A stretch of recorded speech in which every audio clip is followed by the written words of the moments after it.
Okay, so this is the last thing, which is if you wanted to make your URL a little bit shorter, a little bit more customized, I'm going to show you how to go ahead and do that. And before I get to that, just a little last tidbit about the settings here, just in case you want to do some extra customizing.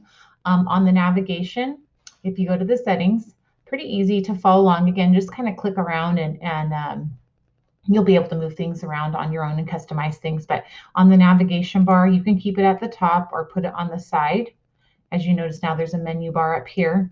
So you can have the ability to move a few things around like that. Your navigation bar, what color do you want it to be? So you have a few based on your theme. Again, it's going to give you some ideas. A logo, if you want to upload a logo, or maybe you have an emoji or something you want to put on there, that's going to go right to the left of this area here.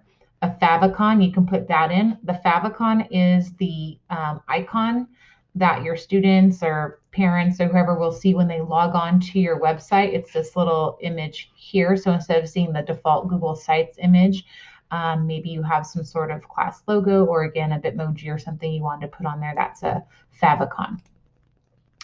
Viewer tools, you can read through this. This is just telling you at the bottom, it's showing your audience the information about when you last updated it. And then an announcement banner. So an announcement banner would go across the top. Let's just put something in here so you can see it. What color do you want that announcement banner to be? We'll just leave it like that. You have a couple other things you can add to it if you want on all pages or your home page. And I'm going to close and you can see that means there's something that you want to see going across the top before they get onto the header. So again, all that's coming from your settings. And if you wanted to go ahead and take any of that off, there you go. Just make sure every time you make changes, you're going to go ahead and say publish. That way, whoever's logging on to my website sees the latest version. I'm going to hit publish again. And then again, I would go check in incognito, log on to my site and make sure that it's what I want it to look like. Now, in order to customize that URL, you're going to go to bitly.com. You've probably seen that before when you've done different PDs. You'll have the presenter give you a bit.ly address. So this is one thing. It's not going to be completely customized because it will have that bit.ly name in it, but it will be a lot shorter than what it came up with. So I'm going to go ahead and log in. If you've never been to bit.ly, it's free. You can just log in with your Google credentials like we do everything else.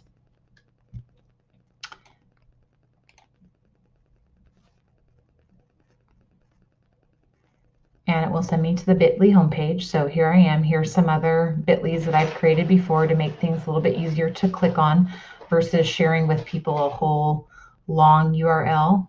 Remember, we know how to create hyperlinks too. So you could tell your parents in a class dojo or remind post, you could say, or an email, click here and use it as a link, but you really want them to know the URL so they can land on your website. So in order to do that, I'm going to hit create and this little window will pop up. It wants to know what's the URL of my page. So remember from here, I'm going to go to publish setting in case you weren't sure what your URL is. It's sitting right here. So I just copied that and I'm going to go back to my bit.ly.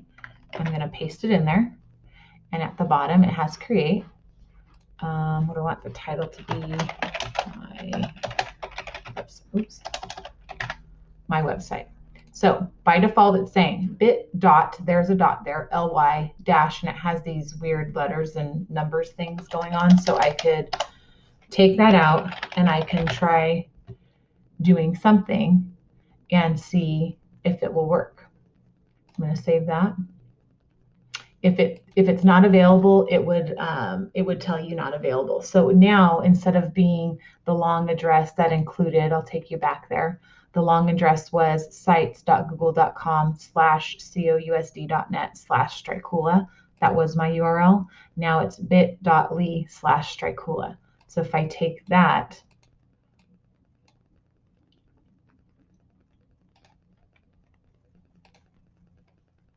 we'll copy it here. And again, I'm going to go incognito so I can see if my just generic audience, whoever's logging on, can get there.